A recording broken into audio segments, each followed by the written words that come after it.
Oh. Yeah, and I mean it's like a whole like ceremony, and then they'll like ring the instrument, and you'll hear like so. I feel like something's actually happening. Yeah. Oh, okay. I think they do help. I do believe they help actually. Nice. Yeah. Is this your first time here? Yes. What's your name? Carl. How old are you, Carl? 24. You're 24? Wow. You're like a kid. I thought you were like 18, 19, 17. Black don't crack.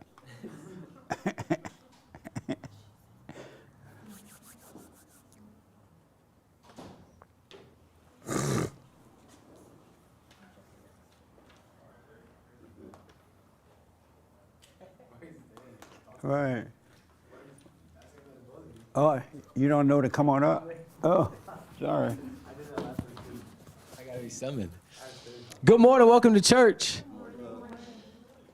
Please, no food and drinks on this side.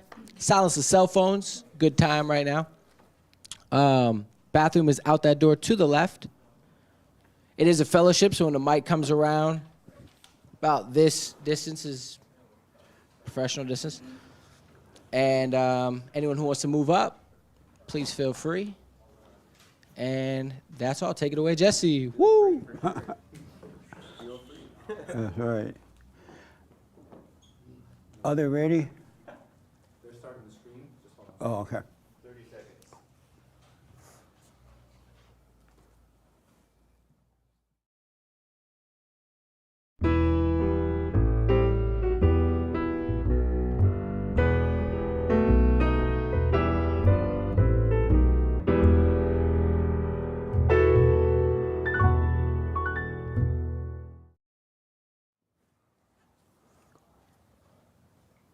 Good morning. Welcome to church. I'm Jesse Peterson. You can get involved by going to our chat line on the YouTube thing there, and Hank will respond to your questions and comment. Pass them on to me. I do appreciate it. And good morning, y'all. How's everybody? So listen, we have a special treat for you before we get into the conversation today. And so this young lady who attends our service now, her name is Lijie. She told me one Sunday, I guess, that she could sing. I was like, what the, really?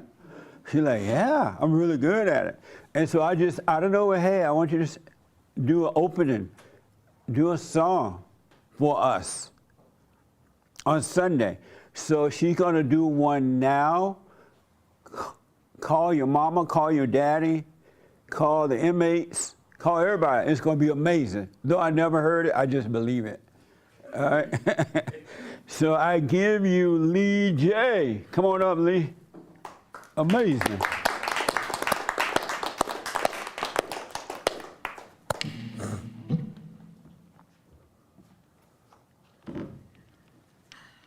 Hey.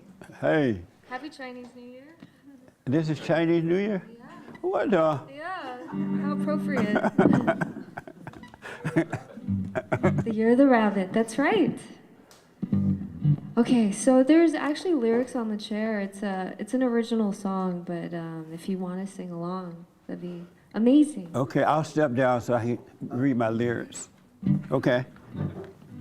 Okay, this song is called Take Me As I Am, and it really follows a lot of the messaging about thinking and getting in our thoughts and getting lost in our thoughts.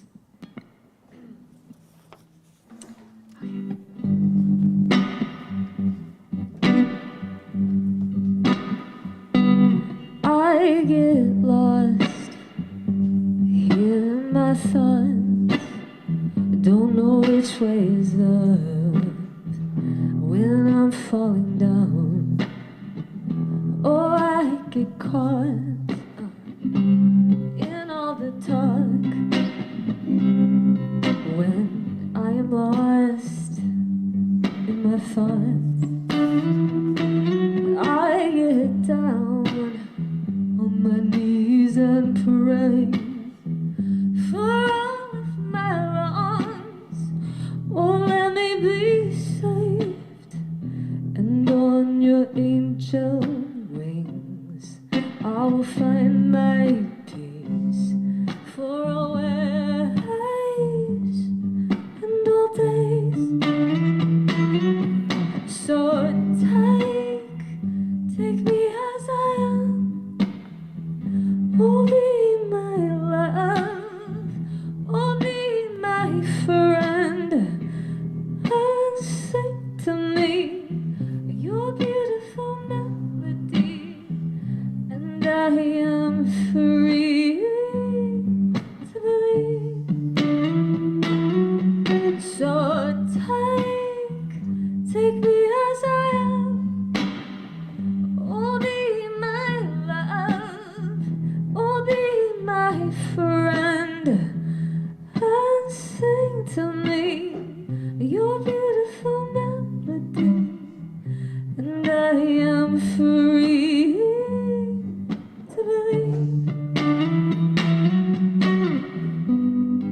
so much for having me, Jesse. That's God bless amazing. you guys. Thank you for being here. And yeah, happy Chinese New Year. Wow. That was amazing. I was surprised. You had all shy, like you can't speak up. That was very nice. Very nice. Thank you. Yeah. Do you have other music out there people can find online or anywhere? Yeah, yes. How can they get it? It's on Spotify. Oh, It's on Spotify and YouTube. speak through that one. This one's off now. Oh. It's on Spotify, YouTube. Oh, and under what? Under who? Oh, Lijie. Lijie. Lijie. Lots of dots in a row. Lijie. Amazing, amazing. Thank you. Guitar Thank you. player too. That's nice. Thank you. You're welcome. I like real talent. Nothing like real talent, huh? Can you move this? Take this down too. Okay. So you missed it. You were late. Mexicans are always late. I was on time. He was on time. One Mexican on time. Early. Nice, very nice though. Thank you. So I was. Any questions or comments, anybody? Okay, right here. Mic ain't working. This one's not good. This young lady right here. I wanted to share last week with you my appreciation, and I allowed the enemy to talk me out of it, and briefly I said something to you on my way out. But I just want to really say, Jesse, that what you're doing is so big, it's huge, and you're changing lives, and a lot of what you say is difficult to hear, I'm sure, for many, because I see the pushback that you get on your shows. And many of your guests, and this is not coming from a place of judgment,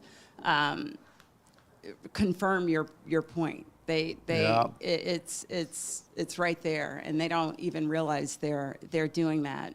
What you say about the false narrative of racism to the victim mentality of many blacks and women being inherently evil, all of that is so true. And it's not just coming from a place like when I have heard many of these things that you've said for the first time, as I shared before, it's not just that it's, okay, that's right. It's a knowing. Yeah. It's a knowing. So I wanted to first say that. And the next thing I wanted to say briefly is you received a call on one of your programs after sharing a video of a young man who was tased. This caller's name was Natasha. And this, again, is not coming from a place of judgment. I just want to be very clear because I know that there are people out there listening, just want to be clear. It's fascinating to me how someone could see with their own eyes events taking place and continue to be in denial. And that is a big part of the problem. I think that so many of us are just enmeshed in our emotions, and that blinds us from the truth. So thank you from the bottom of my heart. This is all brand new to me. And the last thing I want to say is the silent prayer is so key. For those out there listening, just give it I say to just test it out to see. The results are, they're immediate. So I just wanted to share those things with you. Thank you. I'm glad it's helping. Of course. That's amazing. Yeah. One reason that human beings can't see is because all human beings are wicked. There's not one that's not wicked. And that's why we must be born again of the heart, so that God can take the spirit of wickedness from the heart and replace it with His love. And His love is light, is everything. Then you start to see what's going on.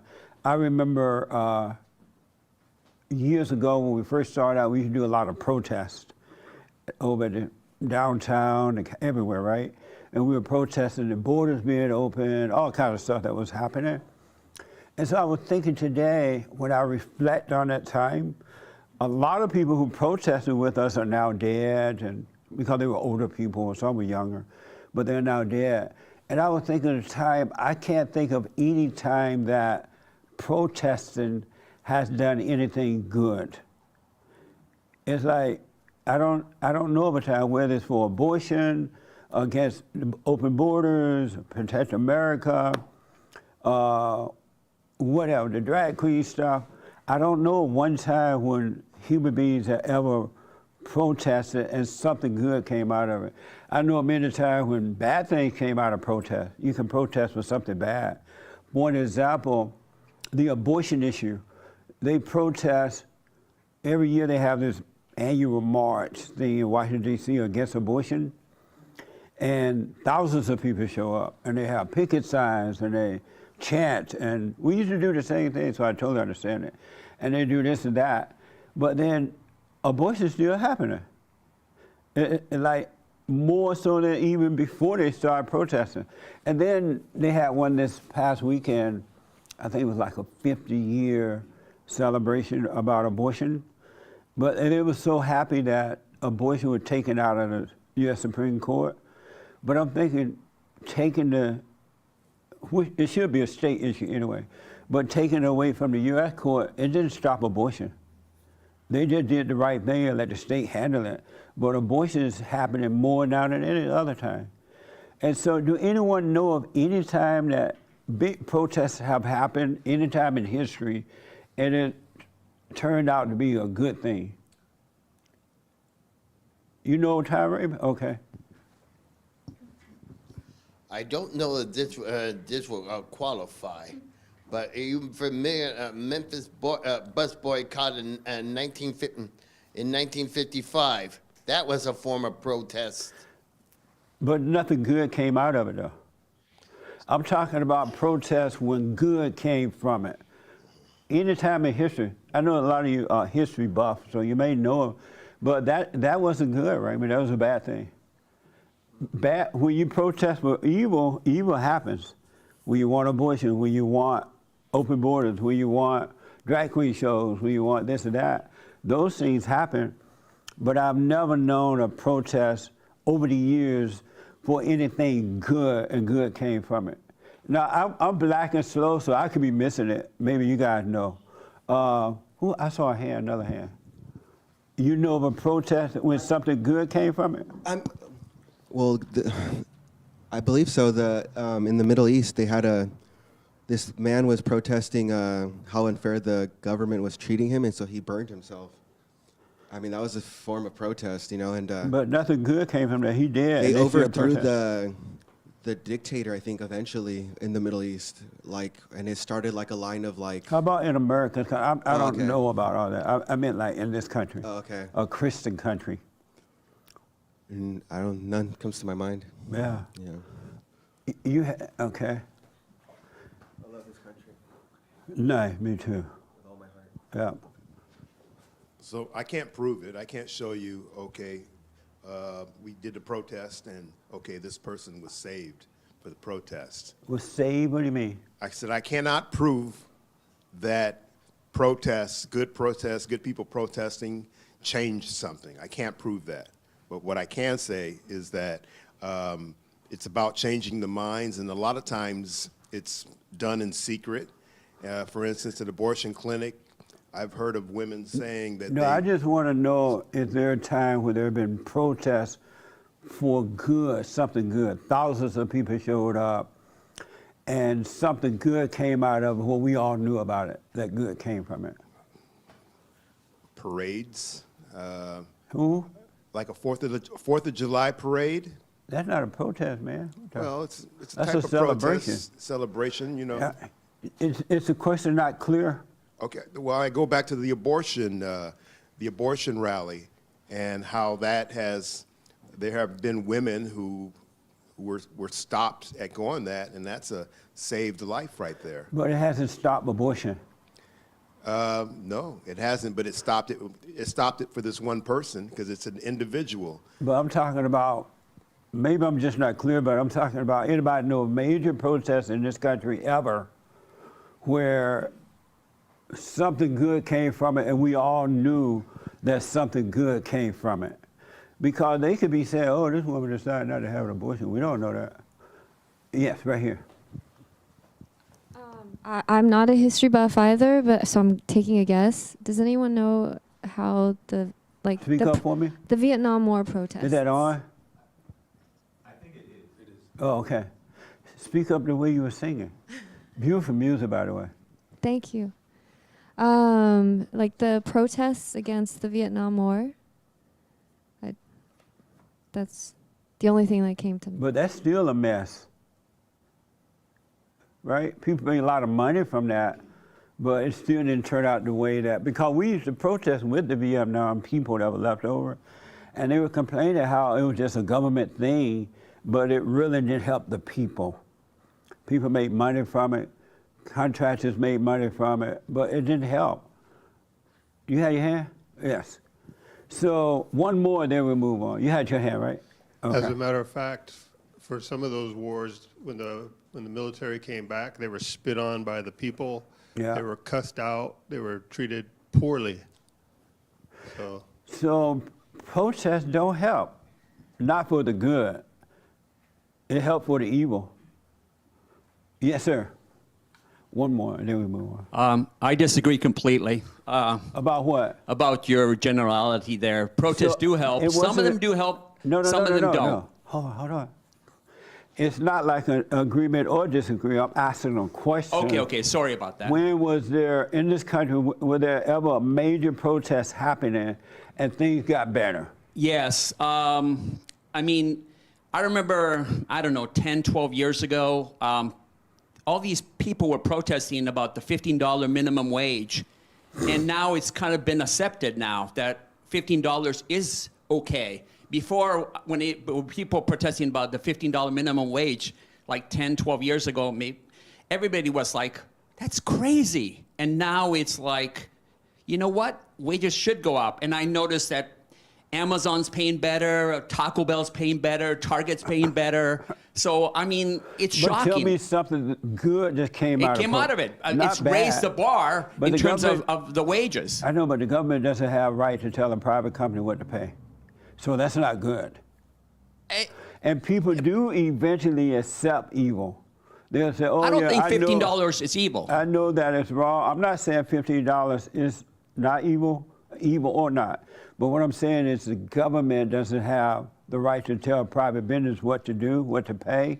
And as a result of that, they do now, and people accept it as though it's a good thing, but it's not good for the company because they have to hire people that don't want to work, they're late, because of the law. So that's not a good thing. Do you have a good example? It is a good example. Amazon's paying more, Target's paying more, Taco Bell's paying more. It's incredible. I love the people that had the guts to do it 10, 12 years ago. Let me ask this because of time. Okay. Do the government have a right to tell you how much to pay your employees?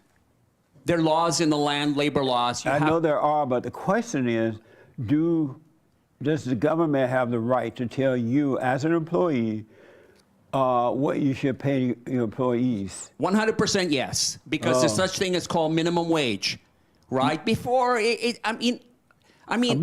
it's changed the mindset of so many Americans. Now that it's So like where is your freedom in having your own business if the government tell you what to do with it? there's limited freedoms in every country, right? Even included United States. So you have to accept that. It's part of the freedom of being in the United States. There's some restrictions. What do you think about him except what he just said?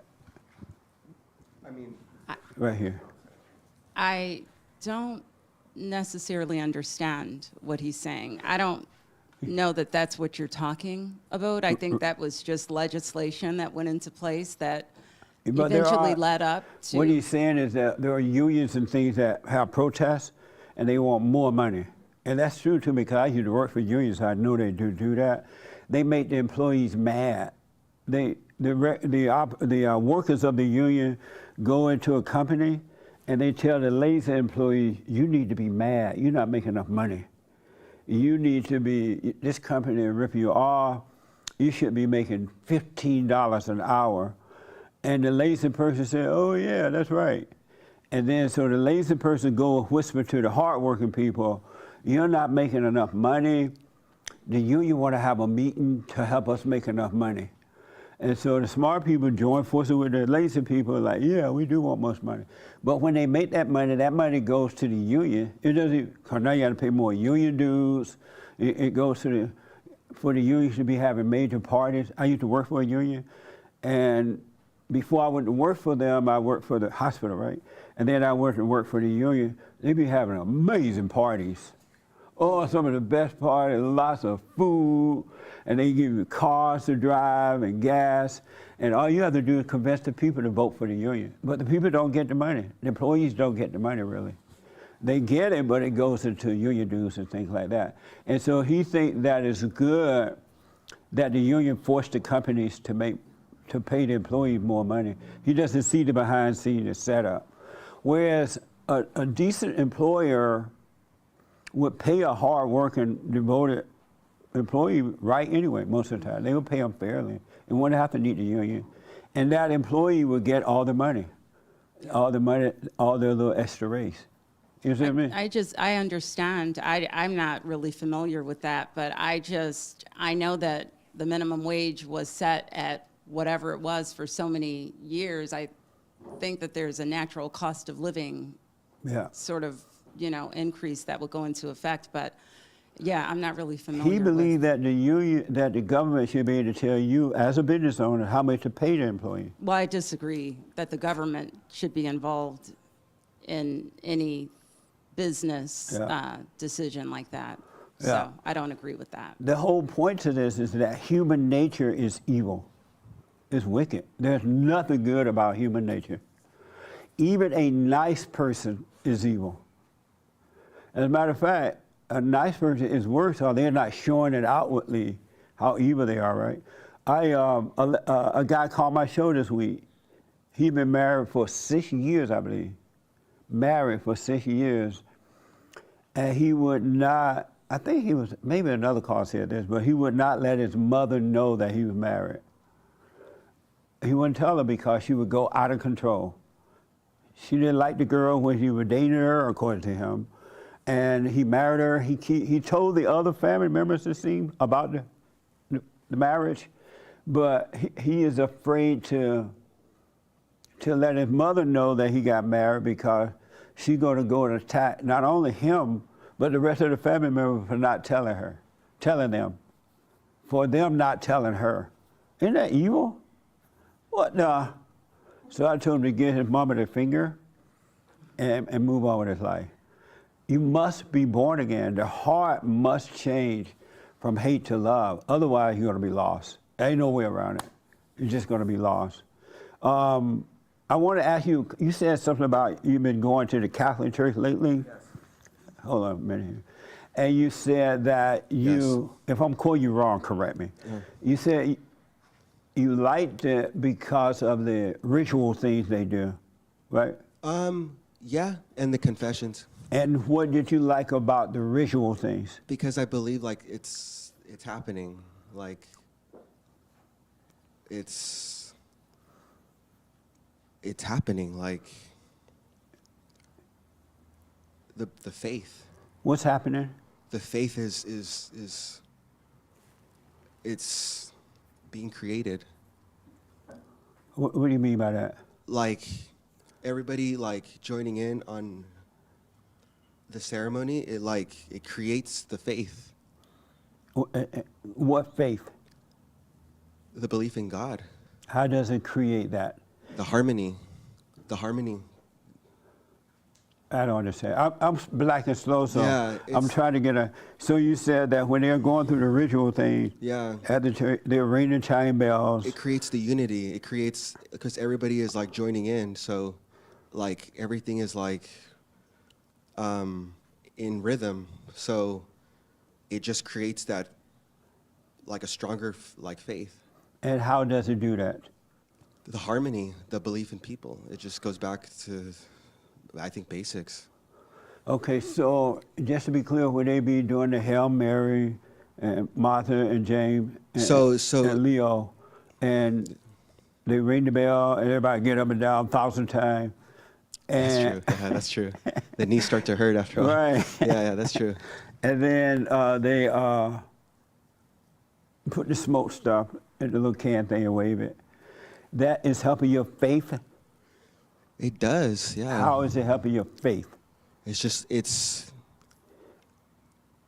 just creating a stronger faith. I mean, it just goes back to like, can you explain faith? Sometimes you can't. Sometimes it's beyond words, right? I mean, it's just something that you know. But you know that it's creating your faith. It's reinforcing it. I'm sorry? It's reinforcing it. How? It stays on your mind. There's like just more symbolism. Symbolism. Yeah, for sure. How about God said we shouldn't be doing all that stuff. That stuff needs to stop. We don't need that during the New Testament now. That was in the old days, and it's just symbolic. It has no meaning. What do you think about that? Well, I mean, I want to listen to what God says, but then sometimes I also do believe like sometimes you have to argue with God. I mean, You have to argue with God? yeah, I mean, because it's a natural flow. I mean, You don't think your arms are too short to box with God? well, but then who else can you take it out on, right? I mean, if we're controlling ourselves and we're trying to be good and we're trying to do all these things, sometimes you are angry. Sometimes you do get mad. Yeah, And so it's that's like, true. well, I'm not going to take it out on people, right? And you Well, take who it out can- on God? Well, I mean, who can take it? And what would you say to God? Let's say and don't tell your personal business, but let's say you're struggling to do right and be right, and it's just not working, right? Mm-hmm. And so how do you argue with God about that? What do you say to him? Well, I argue with him. I just tell him like, hey, I mean, it's not fair. It's not, that's just what I go back to. It's not fair, right? And obviously, What's not fair? the conditions, the Okay, so situation, the your situation. Your situation not s- changing is not Exactly. changing. Well, I'm not saying not changing, but like I said, it's an ongoing thing. But it's like you're a human being, right? So it's like you can't always process information non-emotionally, right? And just say, hey, it is what it is. It is what it is. You do get upset. You do get you're a Right. human being, right? So you do lash out. And what do you You don't say lash to it out on God? people. You lash out on God. And what do you say to God? Give me an example if you can think. What do you say to God when you're boxing with him? What the hell, man? Really? What the hell? Yeah. You say that to God? Yeah. Yeah. I understand, man. I'm laughing about it, but I totally understand. No, I know, yeah. I totally understand. And when you say, "What the hell, God?" Mm-hmm. What does he say? He responds with a harder hit. You know what I mean? With a harder hit. Well, I mean, you're not gonna win. You know what I mean? You're not gonna win, but you're. I guess it goes back to. I mean, well, this is just like what I personally believe, but you have to be able to stand in front of God too. You have to have some conviction in what you believe in. Sometimes, you know better. But you can't help it. Well, that just goes back to God. You just go back to that fight with God, right? Because When you fight with him, does it make your situation better? Does it work out after the fight? yeah, it does. It does. You fight with him, and then everything's fine. It better. I wouldn't say fine. Better. It doesn't get better; it just feel a little better. Things are clear. How old are you? 30. You're 30. Wow. Getting up there. I totally understand what you're saying, man. I really do. I just think it's amazing that you think you can fight with God. But I understand it. Well, I mean, but then I how? really do understand it. How can you stand in front of him then? I mean, you can't be scared of God. Have you ever stood in front of God? Why can't Yeah, you? You're not afraid to box with him? I mean, I've had brain surgery, and I'm, I mean, Oh, he knocked your brains out. no, he didn't knock my brains out, but like, I had enough faith in my conviction where I was like, okay, well, I might not wake up, but I'm okay with that, So I totally just, understand. It just goes back to, hey, God, like, this is my conviction. This is like my faith. I think God would look fondly on faith than anything. I mean, as a man, I mean, And you say you've stood in front of God before?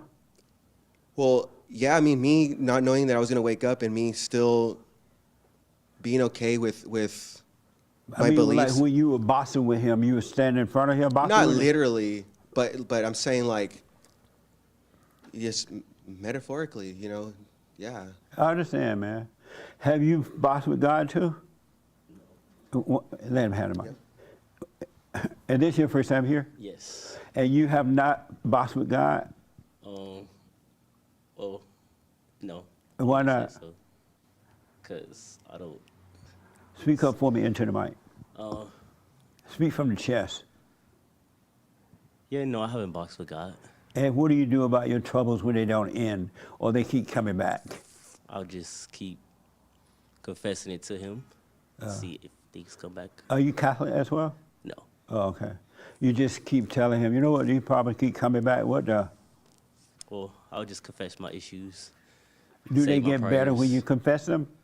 I would say so. Do they change?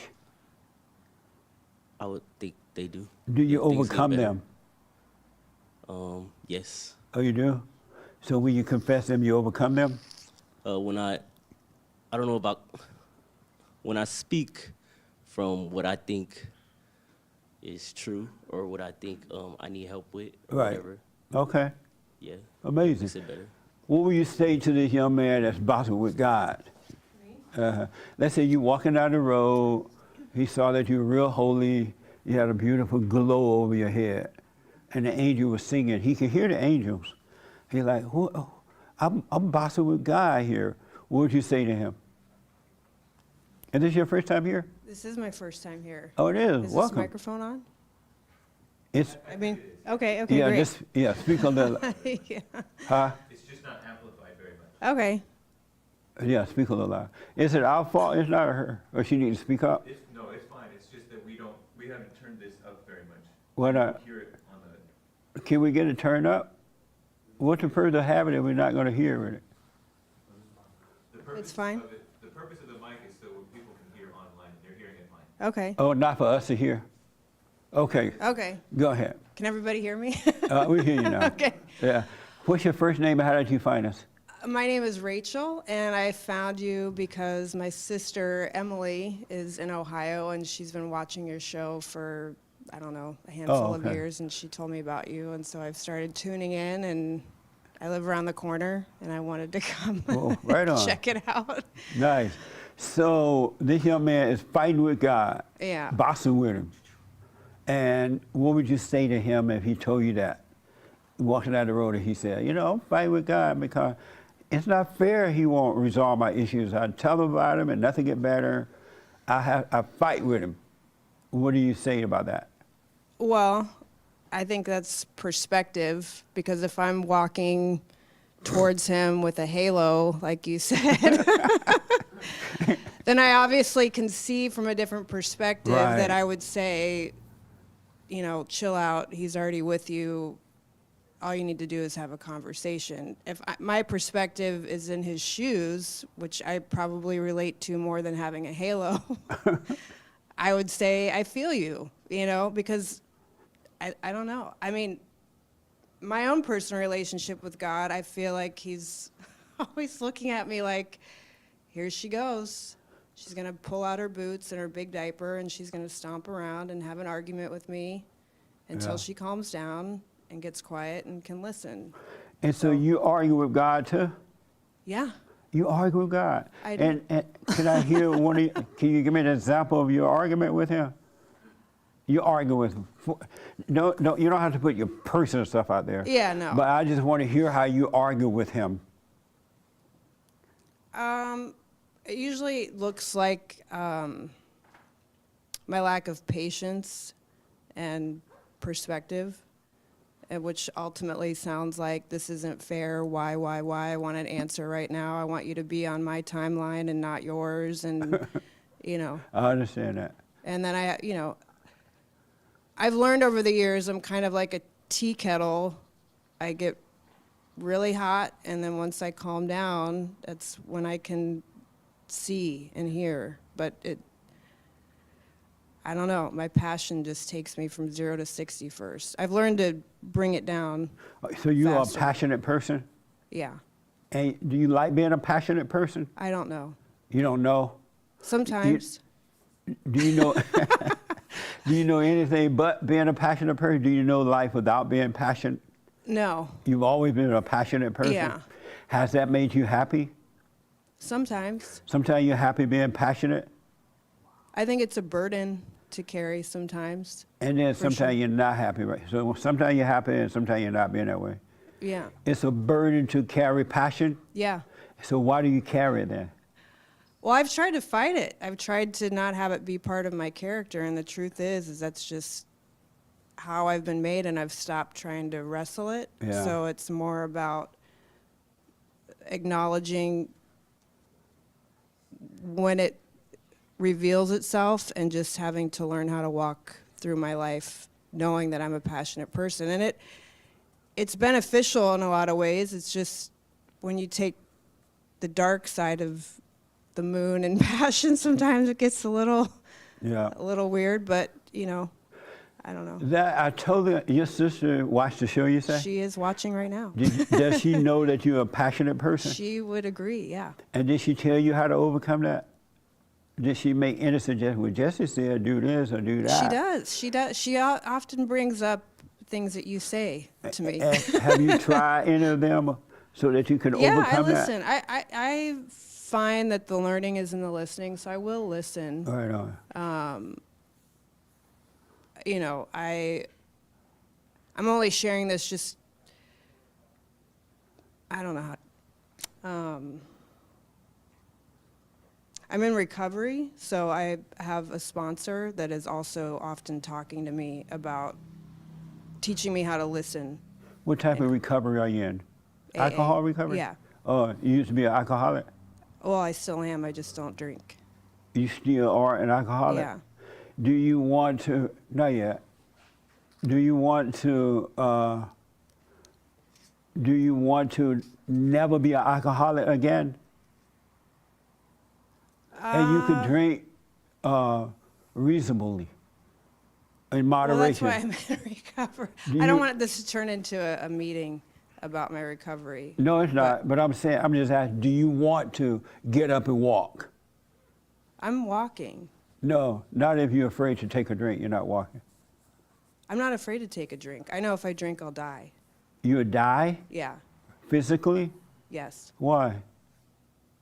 because I am powerless over alcohol. I'm sorry? I am powerless over alcohol. Interesting. Okay, we'll come back. Any questions for me? Not yet. The The day is young. This young man is boxing with God. So he's walking down the road and he's like boxing with God. Because he doesn't want to take it out on people, so he's taking it out on God. God, this is not fair. What will you say to him? I'm known to be pretty blunt. It's all ego and emotion. Do you know that you're unconscious right now? Do I know?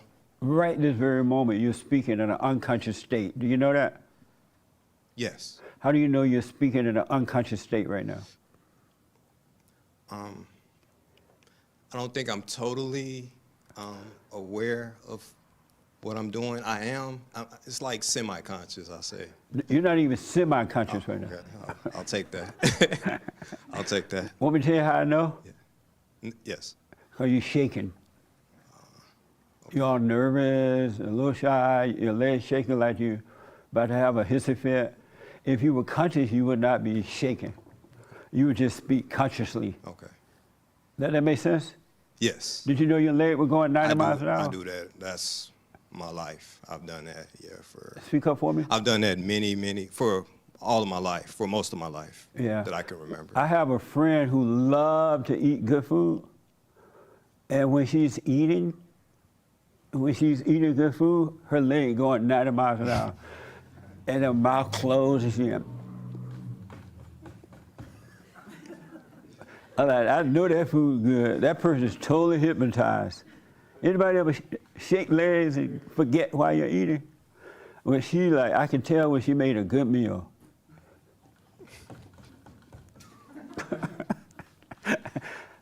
But anyway, but you're unconscious right now. Be conscious and tell him. Absolutely. Make your recommendation. It's all ego and emotion. We're going to get it right this year. No more playing around. We're going to work at this year. Okay. We See think, how you're not shaking now? Well, yes. You're aware now. Right. Isn't that amazing? Absolutely. Yeah. Absolutely. Okay, go ahead. You have to realize that really there's nothing you can do on your own, really. And so it's a arrogance to think that you can argue or box with God. And I mean, and it takes a while to actually realize that, because I've done that myself as well. I'm pretty sure maybe everyone in here has done that at some point. But even with the ceremonies and stuff or whatever, the rituals, you can go to a concert. You can go to a hip-hop concert, and they're doing rituals there, and they'll get you the feeling like you're all on one accord. Yeah. So, yeah, it's all ego, and you just have to admit that you're wrong, and let it go, and hopefully, well, God will, if you truly let it go, then God will guide you and help you with any type of vices that you have. You have to truly let it go. But with that ego, you won't be able to let it go. Yeah. It's not the fact that it's not. Hold on. It's not the fact that it's not fair. It's the fact that you know it's fair. You know it's all truth, right? But it's like. It's not the fact that it's not fair. That's for sure. What's not fair? Just whatever's happening, it's fair, right? I mean, what do you mean by fair? Because what I'm saying is like, because God's going to win, right? God's going to win. So it's like. Going to win what? The truth. The truth. God, the truth. God's not going to win the truth. Isn't God truth? Is the truth. That's, yeah, God's He's truth. He's already won that. He yeah, is exactly. The truth. That's what I'm so saying. So there's nothing to win. So that's what I'm saying. So it's like, it's like processing information without, like if someone hits you, right, you're gonna want to hit back, or you're gonna like feel the hit, right? At least feel it. So you think God is hitting you with those problems? That's why you want to fight him back? Yeah, I mean. I'm sorry? Yeah. Why would God hit you with problems when he sent Christ to save you from problems?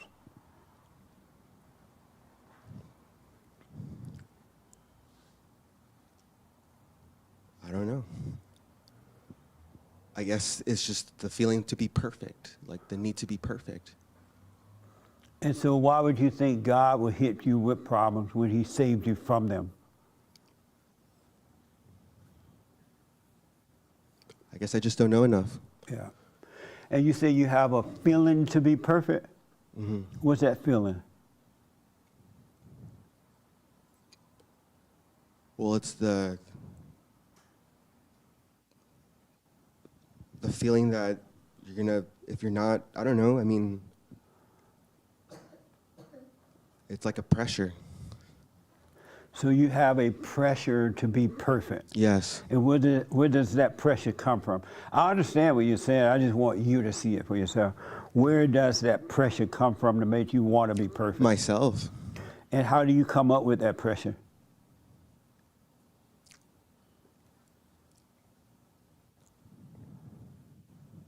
What do you mean? How do you come up with the pressure to make yourself to want to be perfect? Do you look in the trash can, or you look downtown, or where are you getting the pressure from when you bring it on yourself? Where are you getting that from? Myself. And how do you create it? It's just myself. So do you sit one day and say, you know what, I want to be perfect. I'm going to put some pressure on myself to make it happen. Do you say that? I'm just trying to understand it. Yeah. And it has never worked, right? In the 30 years of being alive, it never worked, right?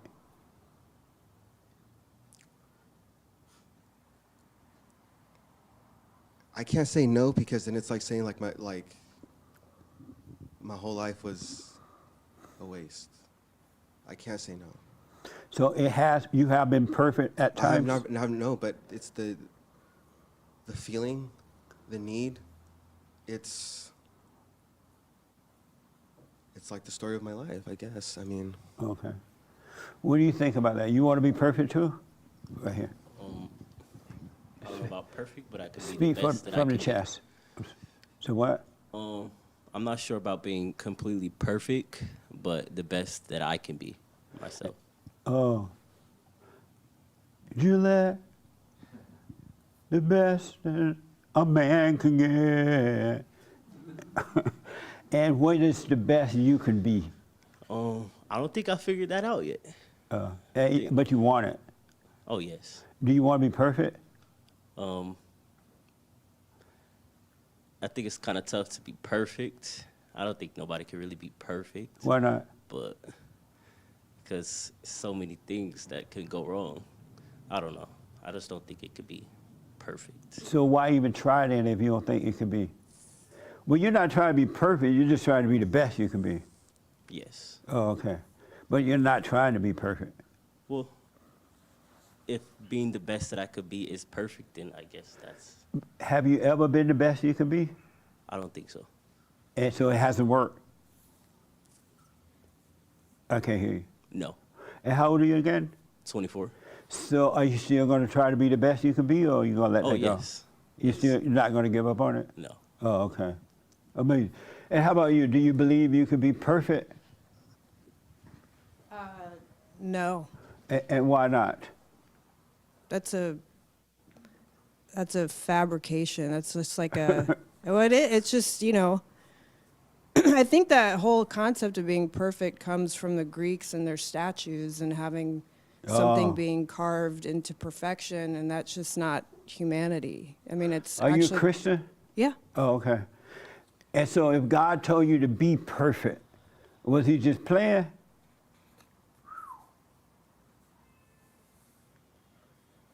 I usually have a lot of answers, and I don't know how to answer that. I mean, perfect in him. You do know he tell you to be perfect as he is perfect, right? Right. I think that's. I think that's where the spirit and the human mind start to wrestle, because that, like, hurts my brain to think about that. Because I have to unpack what my perception as a human being looks like in perfectness, and then I have to sit with God's, what he's saying and his perception of what how I am perfect in him, and it can just turn into a blender pretty quick. And you know why? Because I'm thinking. It'll blow your mind. It'll blow your mind away. It'll be like a nuclear explosion. Yeah. Why? If you you can't figure that out. Your mind cannot conceive that. Yeah. And you know why that is? Why? Your mind is of the devil. Right. And the darkness cannot understand the light. It cannot, so don't even try. Never ever try to figure it out again. You would never do it. It's already done. You just need to receive it. And I'm going to tell you in a minute how to do that. But don't try to figure out the things of God. You can't do it. That's 100% of my problem all the time. Yeah. You're trying to figure out the things of God, right? Every human being on earth is trying that. Yeah. And all who try to figure out the things of God, they never do. Isn't that amazing? Yeah. So they start making up lies. Mm-hmm. Oh, God is this, and God is that, and God, and they lie. Because the mind cannot conceive anything of God at all. It's impossible because the mind is dark. There's no light in thoughts at all, zero. Isn't that amazing? It is. A couple of people had a couple of questions, then I'll come back to you. Did you have your hand about something? I have, This is a fellowship, I've been so thinking relax. We just gonna fellowship. I've been thinking about this See how you're box. not shaking anymore? Sorry. What does it feel like to be conscious right now? I've suffered with that all my life. Yeah, we all have until we wake up. Yeah, go ahead. Yeah, I'm thinking about boxing or fighting with God. That's I think that's the wrong approach, because if you're boxing or fighting with God, it shows you have anger. And we've talked, I mean, you have talked a lot about how anger is basically the devil's workshop. And if you're having anger, you're fighting with God if you have anger. It's simple as that. There's no other way about it. Anger is evil. Did you overcome your anger? I'm trying to overcome, yes, because Have you overcome your anger? I believe I have. I'm not as angry as I used to be. Have you overcome your anger? Maybe not completely. Have you overcome your anger? No, you're killing me. So how are you going to tell this woman what anger is if you don't know? Because I'm not as angry as this gentleman is. It's not about you are. If you're angry, period, you're as angry as he is.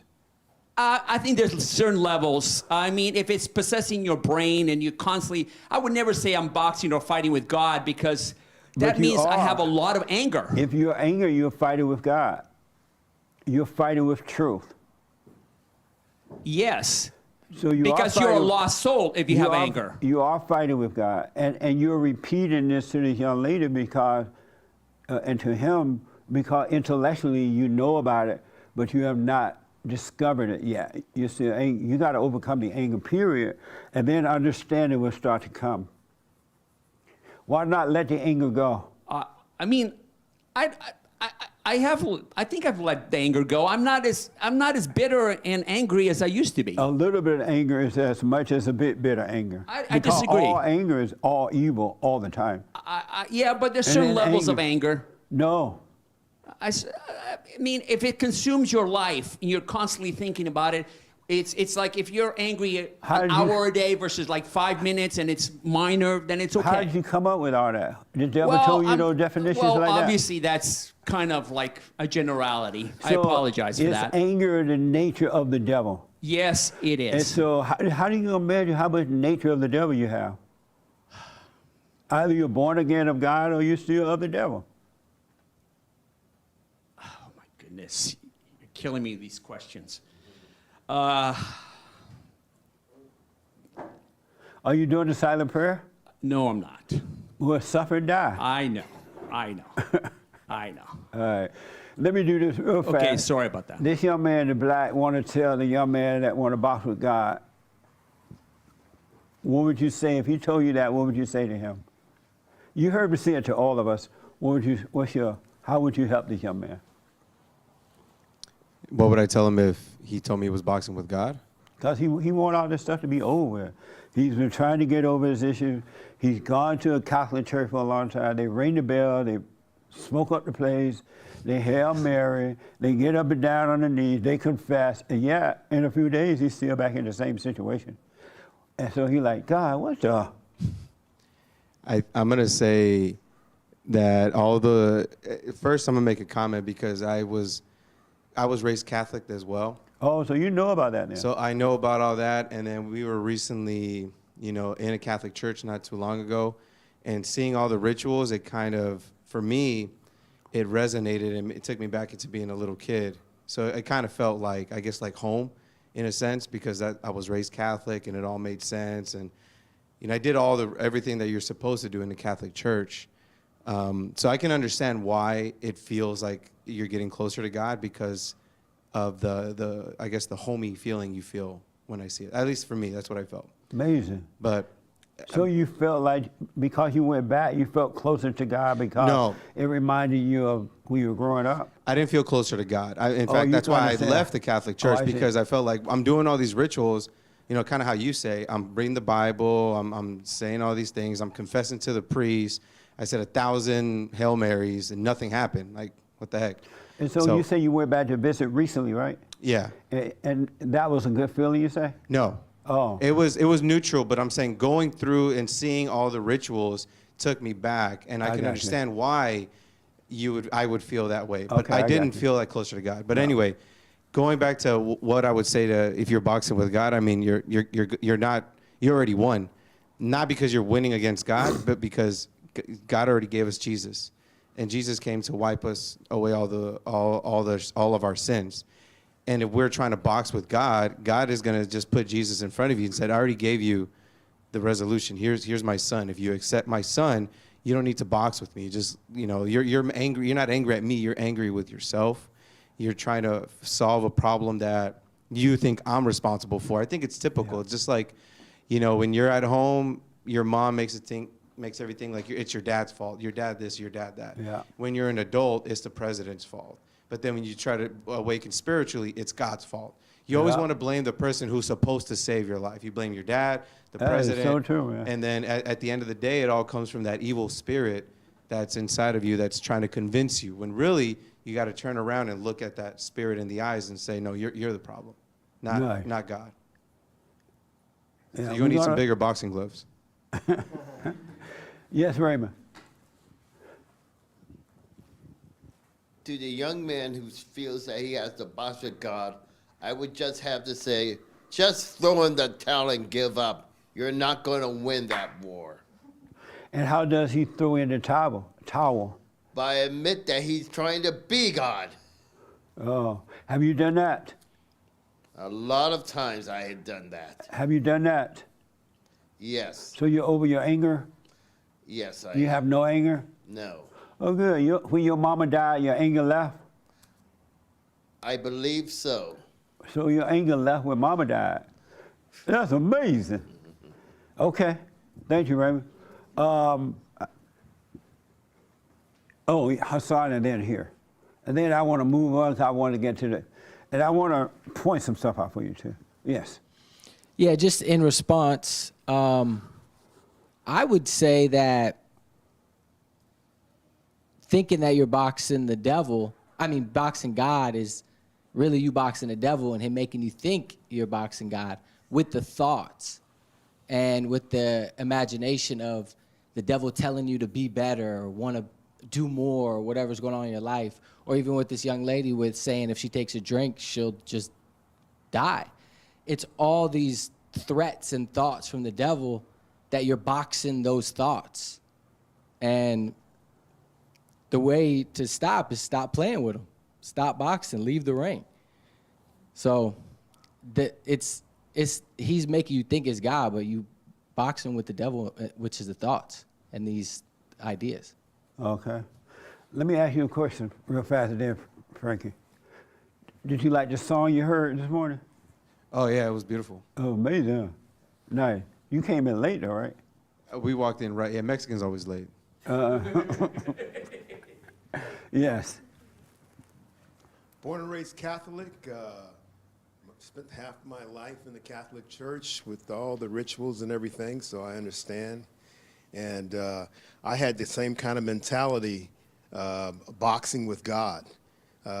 Sometimes I would think I can outthink God, and sometimes I could think if I did something, I could outmanipulate it. And looking back at those times, it was because I was very naive and not really grown up, not really, I didn't have any understanding or wisdom, you know. It was kind of like a childlike mentality. And, I'm embarrassed to say, I was that way in my mid-20s, and it wasn't until I kind of just, I started being more aware of myself and being still. Have you overcome your anger? Yes. You have no anger? No anger. Nice. No anger. Yeah. And so, yeah. Did you want to have input about all this? Okay. I went to Catholic school, Really? and my in-laws have been Catholic for decades. And what I found with the rituals is that was all they were. I didn't know anything about, I wasn't raised in religion or anything like that, but didn't know anything about God. It went in, I didn't even understand what was happening. There's no Bibles, there's no nothing. In terms of the boxing with God part of it, though, I think that is definitely a losing battle, as many here have said. And I believe that the best way to overcome the proclivity or the desire to even want to think in that way is to just be still, just to be silent. And it all goes back to the silent prayer. That's everything. It's golden. If you could just be still, not ask for anything, not expect anything, just take a few minutes to breathe, to be aware of your surroundings, to get out of your head, because thoughts are 100%, whether they're good or bad, as Jesse has shared, doesn't matter. They're all lies all the time. When I look back on so many areas of my life, being new to this work, it's 100% truth, 100% truth. Now when I find myself in my head, I am so aware of my thoughts. Sometimes I say, I know what you're doing. I know what you're doing, get out. And that's all I say. And I'm back in the present. It's so important for me, I have found, and what has been so rewarding and so helpful for me in this new journey is morning and night, the silent prayer, 100%. It's like being attached to a life machine, a life-giving machine. You are saving your own life. The Lord has given, God has given you exactly what you need to conquer any vice, whether it's drinking or whatever it is. That's not who you are. It isn't who you are. It's such a lie. So once you're able to be still, and it's difficult to get there, if it's 5 minutes, if it's 2 minutes, just do it and make it a habit to do it every single morning and every single night. You will absolutely, you will experience the benefits of it. And there's nothing like it. You will have peace. You will overcome. You just, all it takes is to be, it's so simple. It's so simple, but it's difficult. Even now when I do it, the enemy wants to come in, and all of a sudden I'm thinking about work stuff and my family, my in-laws, my husband, all kinds of thoughts come in. What I want to buy online. I'm a big shopper. All kinds of thoughts flood my mind, but the more I do it, the easier it gets, and there's nothing like it. So I would say the silent prayer. Amazing.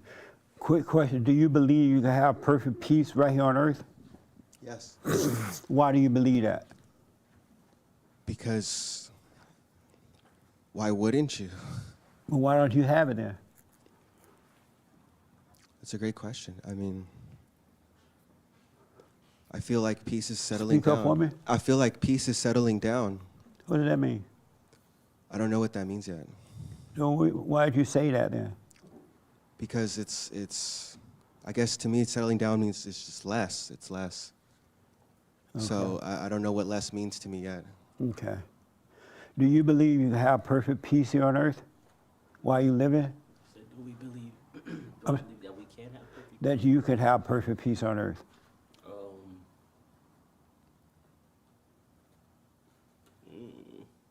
I would hope so. Do you believe you can? Yes and no. I don't. Part of me does, and part of me doesn't. And which part of you believe that? Because I feel like it is whatever I make it. You can make yourself have peace? Yes. You can? And so why don't you make yourself have peace?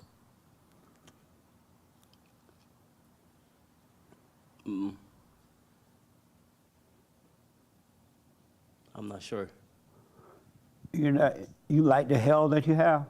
Well, no, not at all.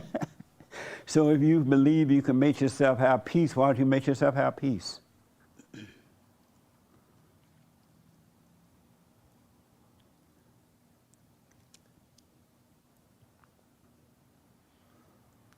I'm really not sure. Speak from the chest? I'm not sure. Oh, okay. So why do you think you can make yourself have peace?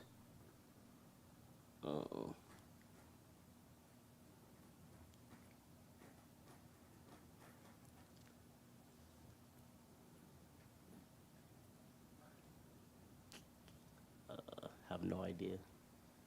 You don't know why you think that? No. I understand. Do you believe you can have perfect peace right here on earth? While you living? Yeah, And you do believe it? I do. And do you have perfect peace? No. And so why don't you make yourself have perfect peace if you believe it? I guess I'm I'm choosing to have resentments. Oh. Yeah. So you yeah. love your resentments? I think I do right now, even though I will tell you that I don't. That's a It's a warm blanket. that is the honest truth. Most human beings, almost all, most human beings love their hell. They love their insane world that they live in. It's like a warm blanket. Yeah. And if you try to take it away from them, they'll shoot you. They'll Yeah. cuss you out. They're like, what the? I love my insane world. Yeah, I mean that's why I'm here right now, because I have had such a perspective shift about a lot of things over the last few years, and I don't like the captivity that I'm in ultimately. Excuse me.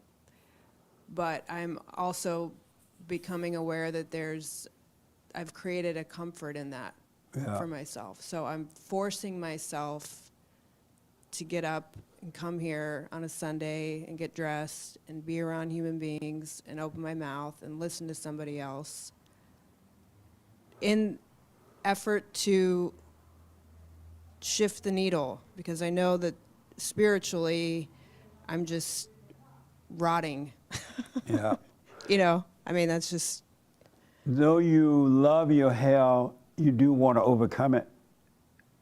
I do, because I've lived parts of my life in the sunlight of the spirit, and I know that this isn't, I know that if this is what my life looks like, there's no point.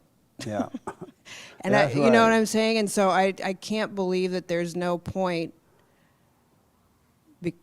So I'm getting into action, even though Nice. I don't want to. Before I get into action with this young lady want to tell you how to overcome your hell. Sitting still.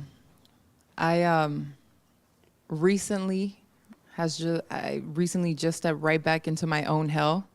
So I know exactly how you feel, where you're there and these thoughts are just inundating. So being able to sit still is really, I mean, and you feel like you're going through hell just sitting still, but that is probably the only way out of your hell. Otherwise, you'll just be drowning in these thoughts. And sometimes there's these thoughts that we don't even think they're thoughts, but they're thoughts and you're thinking it. So being able to sit in it, see it, and let it go is really, I mean, for me, I mean, I'm speaking for myself because I know I'm going through it as we speak. Sitting still and seeing your thoughts and being able to sit in your own hell is a way out of hell, really. And to add to that, the beginning of overcoming that, you must overcome anger first. You must forgive. Did your sister tell you that Jesse said you got to forgive Mama? Yeah. We had a whole conversation about this the other day. And did you believe her when she told you that? Yeah, And did you go and forgive your mother? I've forgiven my mother. You told her? Yeah. And what did she say? Well, I mean, it was kind of a back and forth, and I think I don't really remember specifically, because it was I don't know, a couple of years ago. A couple of years ago? Yeah. So have you gone back since your sister told you the right way to do it? I like the commentary in the back. And he can't help it. Pray for him. It's always like, wait, I don't know, I got to think again. I told her the other day, I've forgiven my mother. I don't necessarily like my mother, and so I feel like I'm constantly in a state of trying, like if I talk to her on the phone, it's like jumping jacks of like, I feel irritated, hang up, I have to forget, like I'm constantly like, just accept her who she is, forgive her, you know, it's like ultimately we're just two different people. She is who she is and rock on. Yeah. You know, I don't have any problem with anything she's done in my life, how she raised me, like it's all groovy. I just, You just don't can't enjoy stand talking her. to her. Did you know you were just like her? Yeah, I said that to my sister too. I said that's my biggest fear is that I'm becoming the person that bugs me the most. Yeah. Yeah. So you have not forgiven her then? Because you are like her. The reason you're just like her because you resent her. And that's why you can't stand to talk to her or anything. And you try, but it never works because you have not forgiven her. You know how you can't help yourself? You get angry, you want to be fine, you don't want to, all this stuff you're carrying, but you can't help it. You don't want to argue with your mother, but you can't help it. Am I right? Like I don't argue with her anymore. It's like something else is making you get irritated at her. You don't want to be irritated. Ultimately, and I said this to my sister, ultimately there's a sadness because there's how I used to see her as a child and who she is as my mother right now are just, it's like, I'm sad that I don't have this person that I thought that I did when I was 10. Yeah. But I'm also 45 and like life has moved on. I'm also a mother, so it's like. And you've driven your kids crazy too. Is my daughter crazy? She doesn't like me. Yeah.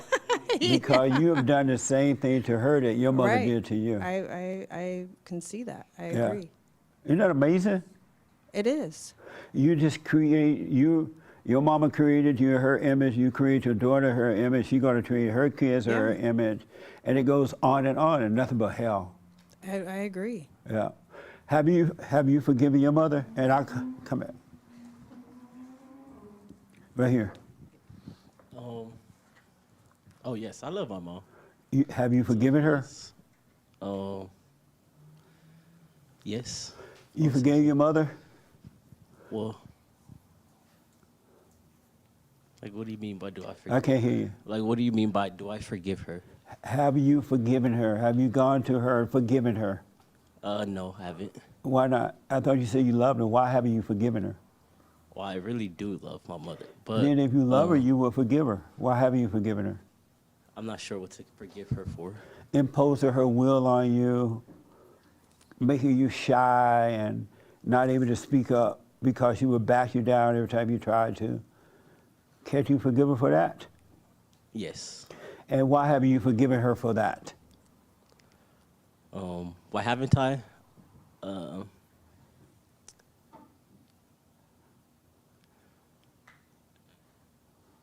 Well, I think I should.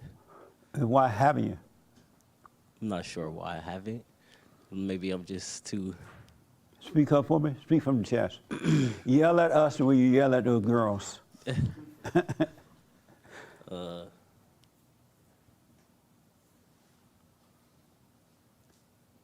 Well, I don't want to see her hurt in any type of way.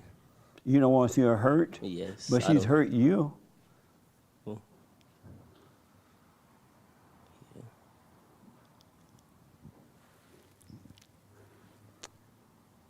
yeah, I just have to speak up.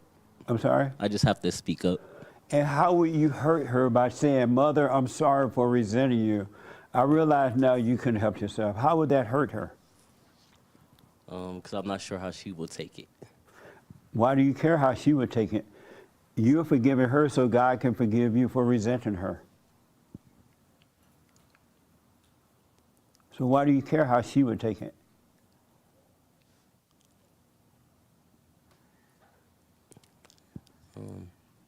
Yeah, I don't know. I can't hear you. I'm not sure. Oh, okay. Have you forgiven your father for not protecting you from her? No. And why not?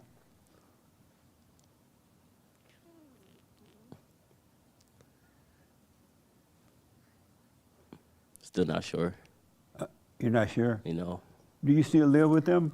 I live with my mom. How old are you? 24. You live with your mama? Yes.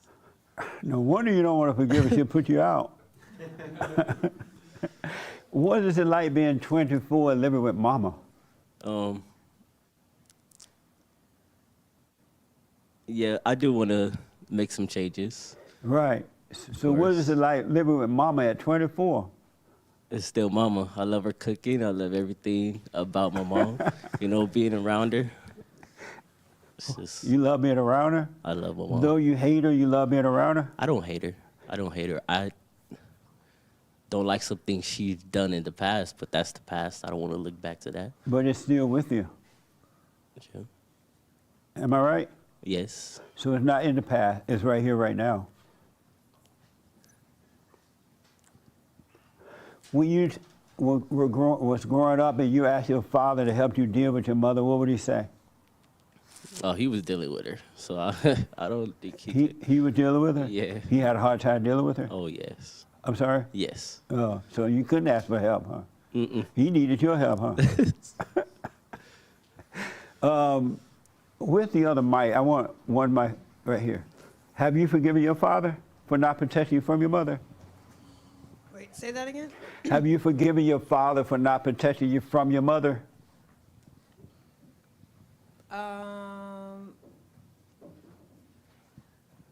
No, I never thought about it. I don't have any resentments towards my dad. I suppose I could have a conversation and forgive him for certain things, but I just don't. When you would ask him to help you deal with your mother when you were growing up, hey, tell her to back off, help me deal with her, what would he say? He would have said, I'm already out the door. I can't deal with her either. I'm not even in this state. I'm going to go. Oh, he didn't live with you guys? Well, he was in and out. He couldn't deal with her either. Yeah. You know, when I look back, it makes a lot of sense. Yeah. Agree to disagree, it doesn't matter. I just How did get he it. expect a child to deal with their mother when a grown man can't even deal with her? I don't know. I mean, I've looked at both of my parents individually so much through years of therapy and writing, and it's like, I don't know, the fact they didn't even kill each other is a miracle, honestly. Yeah, I mean, I understand. All mothers and fathers going through the same thing. Yeah. There's not one that's not going through that. Yeah. Amazing. So one last thing, then I gotta move on here. When you were dating, you tell your girlfriend, come on, we going to my mama's house?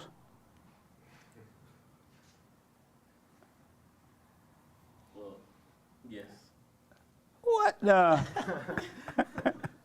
How did that feel when you say, hey, we going on a date at my mama's house? Well, no, we don't go on a date at mom's house. I know, but when you tell her, come on, I'm living with my mama, what does it feel like saying those words and knowing that she see you're 24 years old living with mama? How does that feel to you?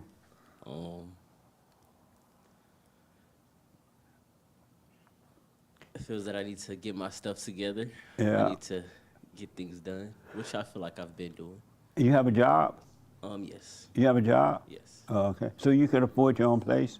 Not at the moment, but I have a new upcoming job and I will be able to. Oh, okay. Get 2 jobs. Yes.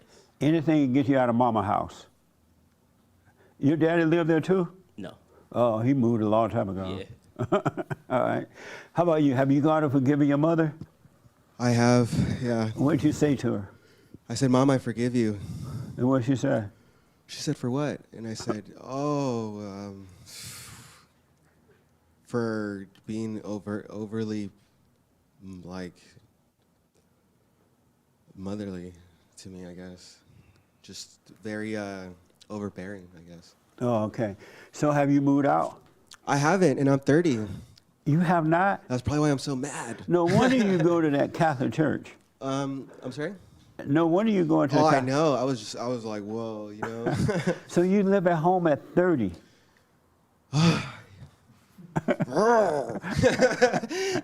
Why haven't you moved out? That's a great question. Well, I just had brain surgery, so like I can't work right now. But I mean, it just takes time because I guess I don't want to waste time.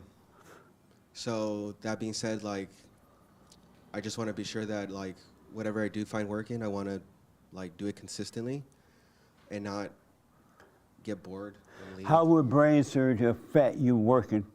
You work. You going That's to a great work. question. Well, I have it until April, so I mean. You have what until April? Disability, like. Oh, you get they a. pay You me. have. Yeah, they pay me. So.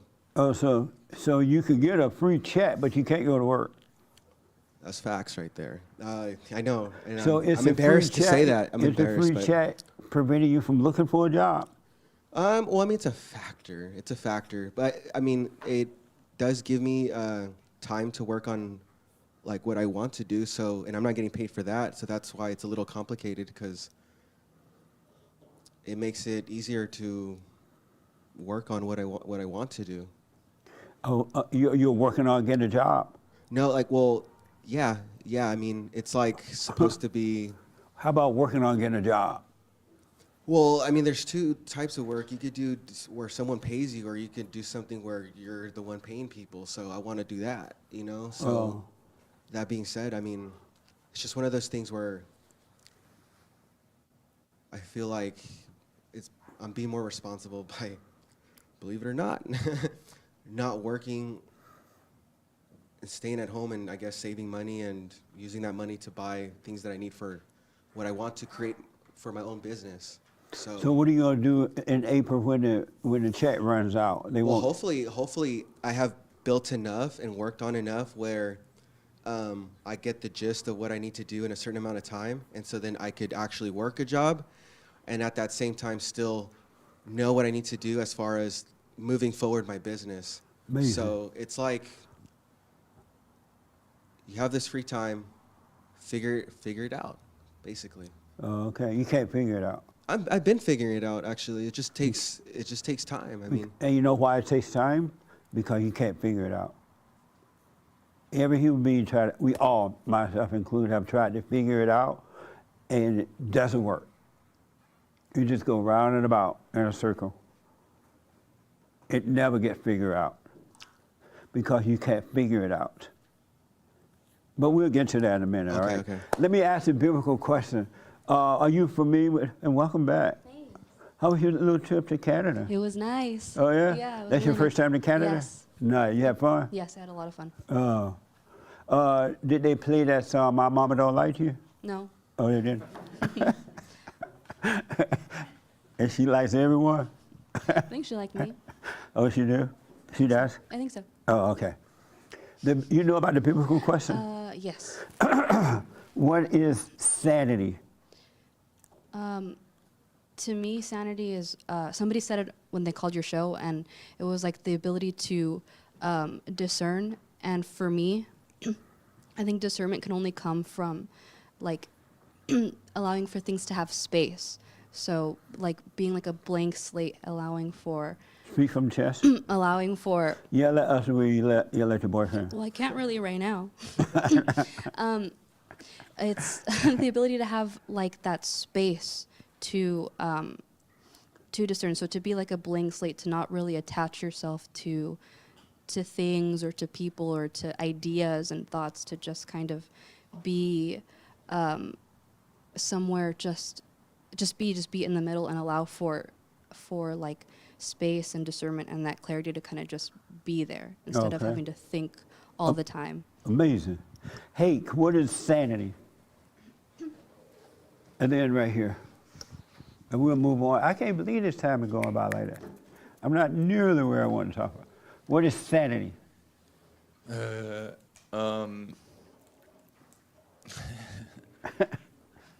Well, I I can tell answered you're this insane. What's that? I can tell you're insane.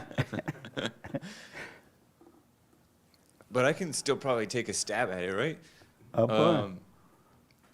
I think that it's doing what the moment calls for rather than getting ahead or whatever. So how about if the moment called for you to box with God? Depends on what that means. Because I don't think that it was wrong necessarily for Jacob in the Bible to wrestle with God. And to me, that just depends on what it means to box with God. What did it mean when Jacob did it? He physically wrestled with this physical God or angel or something. And then the angel broke his hip or something. The angel broke Jacob's hip? Or damaged him or injured him some way. Oh. And So you think it's okay to box with God sometime? it wasn't presented as a bad thing in the Bible. It doesn't say whether it's good or bad. Oh, okay. And I think it's, to me, it's kind of like part of us lost people searching and trying to find what the truth is. So what's a clear mind? What is a clear? What's a clear mind? I mean, what is sanity? what's sanity? Sanity is hopefully what you arrive at after you've, I think, after you've like sought, after you're seeking God with all your heart and not giving up. Oh, okay. Makes sense? The Bible does say, like, he gives you sanity, or he gives you good sense. He does. He really does. Okay, last word. What is sanity? This is the biblical question. We have this biblical question every week. What is sanity? Got to make sure I don't shake my leg. Jesse, See, now you're aware. If you simply practice put, that all day, every day, no matter what, it's going to blow your mind. absolutely. Simply put, keep it short, not believing in your thoughts. Not believing in thoughts? Understanding that your thoughts don't belong to you, they don't come from you, and not believing in it. If Oh, you do okay. that, you're Okay. insane. I have two more people that want to respond. Duh, and then Frankie. Duh, what is sanity? Sanity happens when you stop fighting with God and life. Like, for instance, in our head, we try. So again, in my this is head- not a contest. Don't do this intellectually. You may do it intellectually for a minute, let it pass. It's just a fellowship. No right and wrong answers. It's just a fellowship, all right? Go ahead. Duh.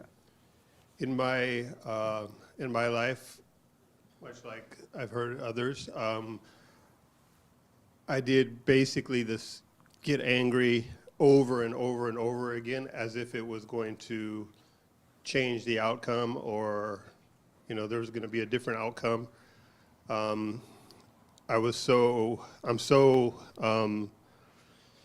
so identify with myself that, with that thing in me, that I think it is me, and it had me doing things that I, never been proud of. Do you still get angry? Do you have anger?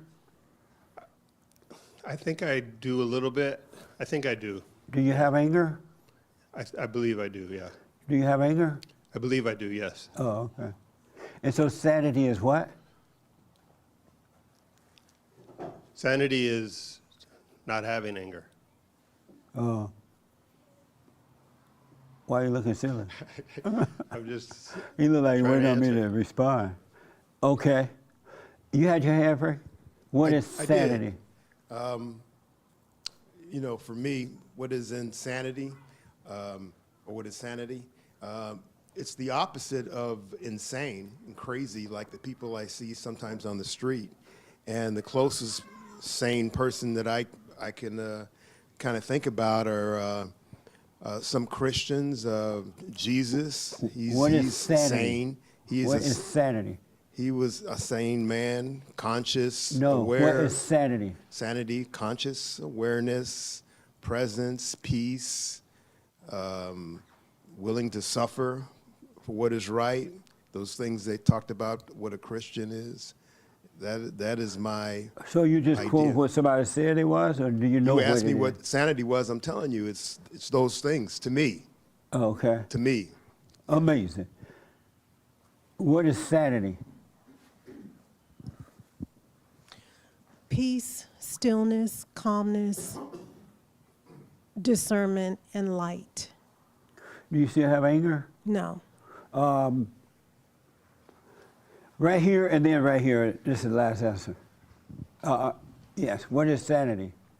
Peace of mind. A peace of mind? Peace of mind. Okay. What is sanity? Presence, being present and acting right in the present moment. What did you say last Sunday when I asked this just at the end of the meeting? Remember? Oh, not being in your thoughts, like not believing that your thoughts are true. Sanity is a clear mind. That's all it is, a clear mind. And what happens is, when I notice that when you have a clear mind, there's nothing to do. There's nothing to think about. There's nothing to do. All this extra stuff you do, make phone calls and go visit, go shopping, go this and talking to yourself, all that ends.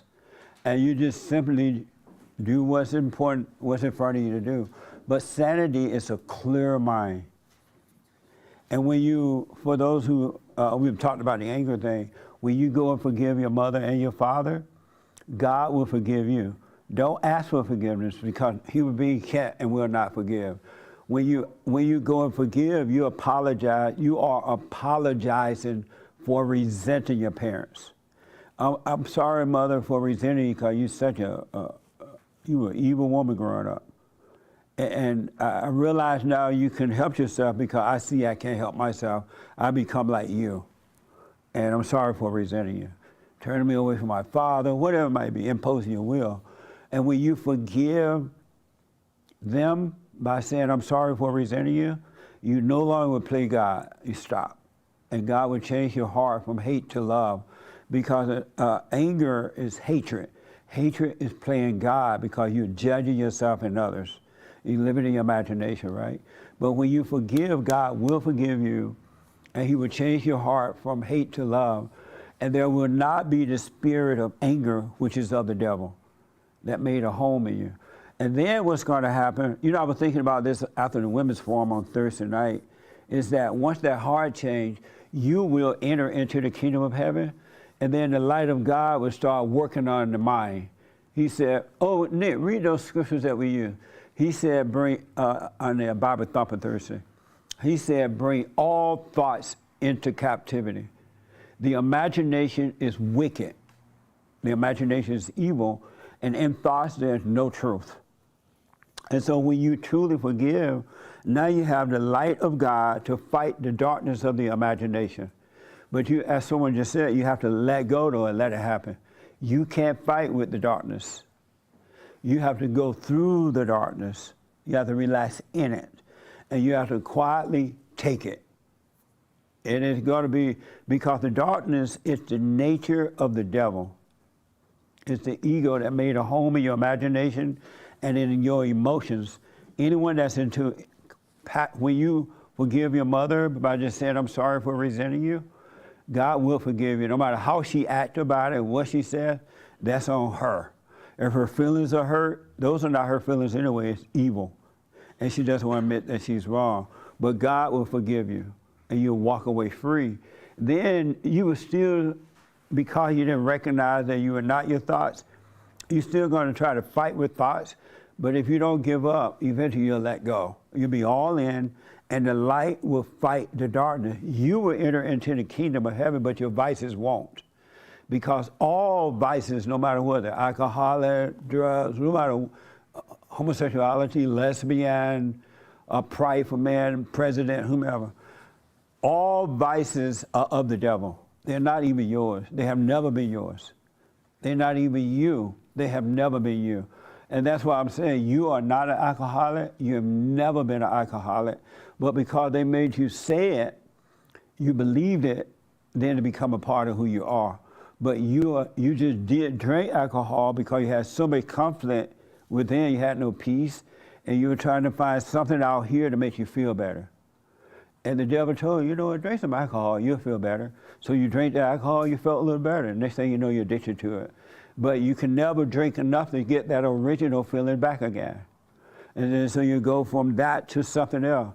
But in all honesty, it's not you at all. It is the nature of the devil going through those things. The real you, the true you, which you have no clue about, is perfect. The real you, the true you, were created in the image of God, and you are perfect already. It's just that you're under a cloud, and you can't see beyond the cloud, and you think that all this garbage and the thoughts and the feelings and all that, you think that's you, and it's not. And so the world tells you, you are HDD. And you're like, yeah, I'm an HDD. And so now you walk around calling yourself an HDD, which is the nature of the devil. You're not an HDD. All of those bad habits and things are up. That's the nature of the devil. It's not you. That's why you can't make yourself overcome it. Nobody want to be that way. Most people don't like being that way. And those who want to overcome can't seem to overcome it because you have identified with a false you as though it is you. So stop putting labels on these things. It's the nature of the devil. You are possessed by the spirit of the devil until you realize it's not you and it'll start to disappear. It will die and consciousness will come alive and you will rise and you will have life. And a sound mind, sanity is a clear mind. You will have a clear mind because you will no longer identify with the mind of the devil. All thoughts, all the time, about anything is evil. The good thoughts and the bad ones are evil. It's a setup. They build you up to let you down, to let you down to build you up. Then you want to go jump off a bridge somewhere because it's of the devil. You're possessed. I was watching this movie. What's the name of that movie, Hassan? The Chosen. The Chosen, right? And there's a scene in that I saw last night where I guess if Mary had demons possessing her. And so I guess she must have been like a slut or something, right, at one point? Yes. Mary was a slut. Mary Magdalene, not Mary Jesus' mama, right? There's more than one Mary in the world. But she was a slut. And and the guys played her, and she played them. But she didn't want to be that way. But that was all she knew. But she was unhappy, had no peace about it. And one day, Jesus went to town, and he saw, or she met up with him, and he healed her by causing her to overcome it. And so she became a decent woman because she no longer identified. What was her name when she was a slut? Lilith. Huh? Lilith? I'm sorry? It was always Mary Magdalene to me. I don't know. No, but after that, she went back to her original name, which was Mary. And she said, that's not my name. That's not my name. I forgot what they called her when she was a slut, but it was a slutty name.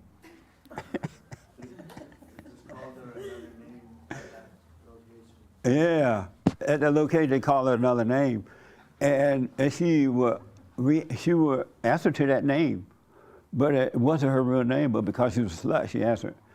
But when she overcame that spirit of the devil, she went back to being Mary, and she wouldn't even let anybody call her anything. She's like, no, I'm Mary. That's not my name anymore. That's not me, because he brought her out of the darkness of anger, out of her imagination, and she became herself again. And so last night, so after that, she followed Jesus around, and they were cooking and did what ladies should do. And so so this demon came, they ran upon another man who had a demon in him. And he told Mary something about, oh, you're the same, or something like that. Or somebody, I forgot what he said, but she believed it. And when she believed it, she started thinking on it. And when she thought on it, she left the camp. She left Jesus and went out to be a slut again because she believed in it. And so Jesus like, where's Mary? And I don't know, she gone somewhere. And somebody remembered that the demon had approached her and told her she was the same and that she was no different. And so he sent Simon and some other guy to go get Mary. And so they went and found Mary, and they brought her back to Jesus. Jesus like, Mary, sit down, that's not you. But he said it in a way where she could realize she had believed into it again. And then instantly she was back to herself. She realized it wasn't her. Same thing with every human being on earth, you believe lies.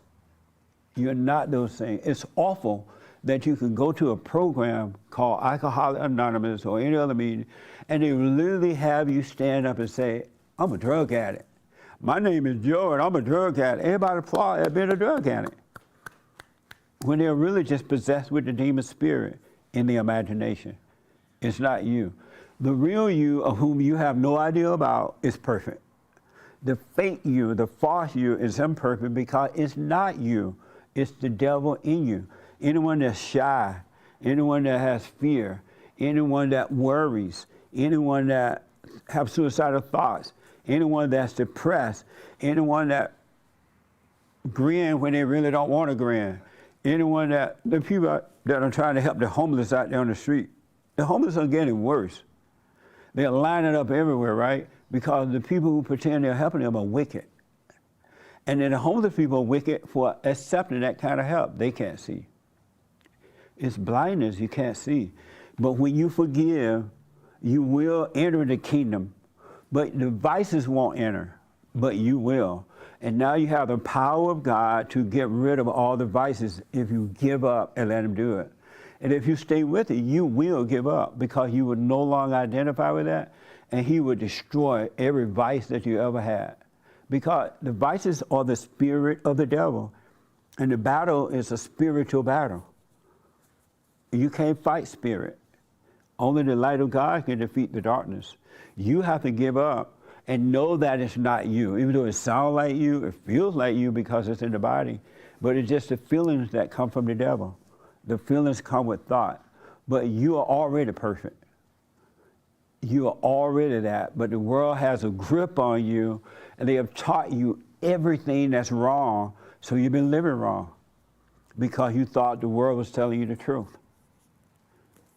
They have been lying to us, and God said that we have to overcome the world because the world's not going to let you go. And if you overcome them or you even think about it, they're going to attack you. They're going to say, I remember when you used to be a drug addict. But that's not you, but never you. Because they don't want, the devil's working through them too, and the devil doesn't want any soul to get away. So he will make you argue with him inside your imagination, and he'll bring other demons to you inside of others to make you argue with them. Never argue with the devil. That's what I said about all these stupid protests. They have no meaning. It's just devils arguing with devils. There are better ways to get issues resolved if you're in the light, but protests don't work, not for the good. Because the ones on the side of against abortion think that they're better than the ones who are for abortion. They're judging the abortion people, and the abortion people are judging them, so you have devils fighting. And then you have these people, when they make mistakes, they go to the media and apologize, right?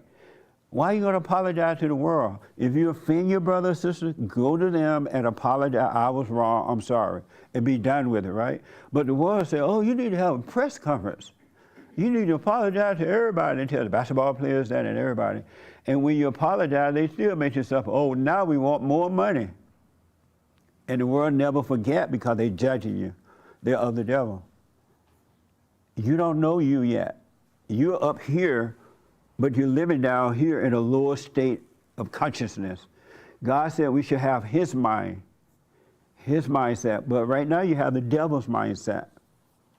Anyone that gets angry, period, have the devil's mindset. Because in God there is no anger. There's no judgment, nothing but pure love.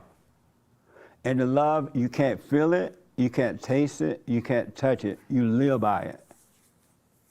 And you will never be offended by the world around you anymore. There will be never anything that anyone should say to you or do to you to hurt you, because you have overcome the nature of the devil. And you can see that they can't see, so you're not going to hold it against them because they're blind and can't see. It's hard for me to talk about the fat lesbians now from the Black Lives Matter people because I know they can't see. I can disagree with what they're doing. I know they're radical, they're socialists, they've admitted that, but they really cannot see what they're doing. It's stupid to fight over racism. Racism doesn't even exist. It is an illusion from the devil.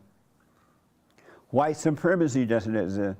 And the people who accuse you of being a white supremacy or racist, they have hatred in their heart. They're trying to control you. That's why you got to become your own man, your own woman, and let the world go to hell. It's going to hell anyway. But you can live on earth in peace amongst the hell and not be affected. You really, as a witness, I'm telling you, and I'm black and slow, and I'm telling you the truth, but you gotta forgive your parents first, especially your mama, because your mother recreated you her image. Any man that has anger is a woman. Did you know that? What do you think about that? I'm sorry? I never thought about that. Did you notice that when you get angry, you act just like your mama? Or your girlfriend or so, you're feeling the same way and acting the same way, trying to win. Yes. That's a woman's nature.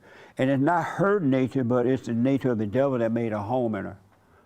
And she can't help it. So you got to forgive your mama. And if she get mad, that's on her. If she cried, that's on her. If she lay down and die, that's on her. It had nothing to do with you. And if she dies, since your mom is black, right? Yes. Okay. Here's this really nice clue. If she died when you apologize for resenting her, let her die and say, oh, mama dead. She dead. And there's some insurance paper in the kitchen right next to the knives and the forks.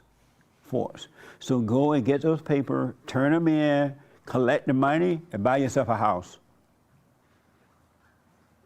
And have a cheap funeral in a little wooden box. Because at the funeral home, they're gonna try to convince you, oh, you need white gloves, you need a bunch of flowers, you need people to carry the casket, you need a beautiful car carrier. They're making money off you. The reason I know that because somebody I know died, and I had to handle the funeral, and when I went in there to the funeral home, they offered me the most expensive thing in there. You need flowers, you need gloves, you need this. I'm like, I don't want all that. Isn't there like a cheaper way here? I just want to bury this person. And they're like, oh, if you have, every time we offered this, they said if you were a woman, the women accept that. They literally told me that at the funeral home. They said the average woman accept all the flowery stuff and the expensive casket and the beautiful stuff. So they said if you were a woman, you would accept. I'm like, I don't want that. It doesn't even make no sense to spend all your money and the person going into the ground. You know what I mean? All they want to do is get buried, bury them. But putting all jokes aside, which is true though, you got to forgive her so God can forgive you and have no expectation that she's going to apologize. Don't have any expectation.